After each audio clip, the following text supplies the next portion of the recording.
it was apparent right away that I had joined the circus and was living on the road full time. And also it was apparent that people all around the world were watching this show in countries that I never thought that I would even ever be in.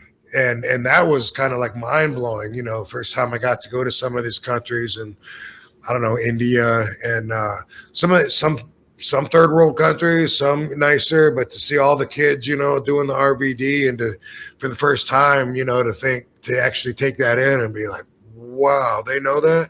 I remember when I was in Belgium, everyone was on the angle like so hard when I had the Money in the Bank briefcase, and I think I wrestled Cena. No, maybe I wrestled Matt Striker. I don't know. Could have been a couple different times, but it was like, whoa!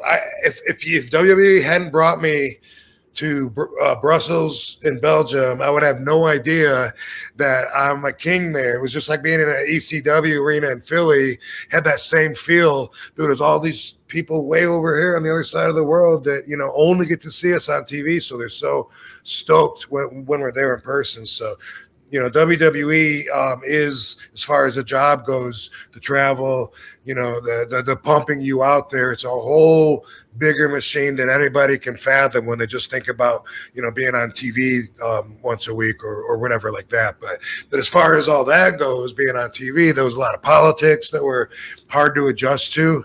I was very stubborn about even working with politics, and that I'm sure got in my way. I'm not sure I would change it. Just kind of how, it's me.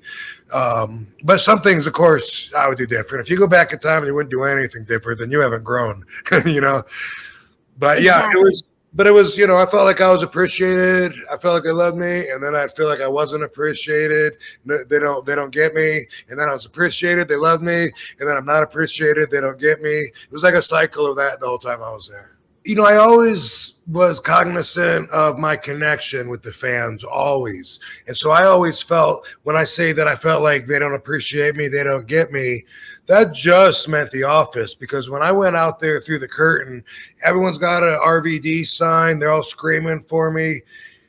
But then when I go by the souvenir stand and nobody even bothered to bring RVD shirts to the arena because, I don't know, I'm an afterthought because they're focusing on having 8 D-Generation X shirts and 4 John Cena shirts. And maybe that's because they sell a lot of those shirts, but it specifically takes away from me, not only my brand growing, but literally you get paid by the shirts that you sell. So there was always stuff like that. And I always felt like I connected to the fans. And even when you don't see me on TV for the last several years, I'm always like in demand with certain fans, and the fans that see me, that see that I can still go and that I can still offer, whatever it is that they want from me.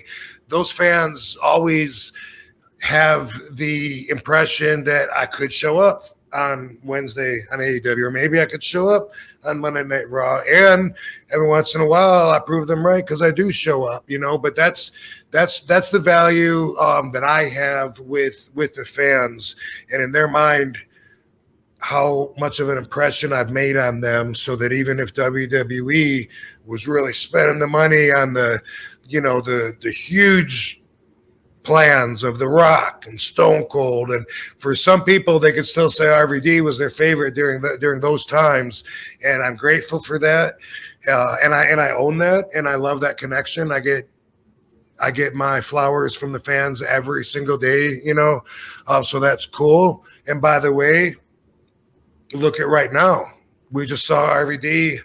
Wow, he can still go. He's a legend, former world champion, for sure. For sure, things are going to happen. Let's see what happens. There's one thing to be connected to the fans, and there's another thing to go through the political system and penetrate the minds of those with their backs turned. Let's put it that way. So I don't know. So we'll see. I get it. Very relevant. Like as hot as I've been the last several years, all-time hot point right now? Is it possible that somehow they don't see the value in booking RVD? Of course it's possible. The fans don't understand it, and I can't explain it, but I just know how the industry works. So I'm saying you gotta, just don't have expectations. You don't have to be worried about ever being overblown with surprise.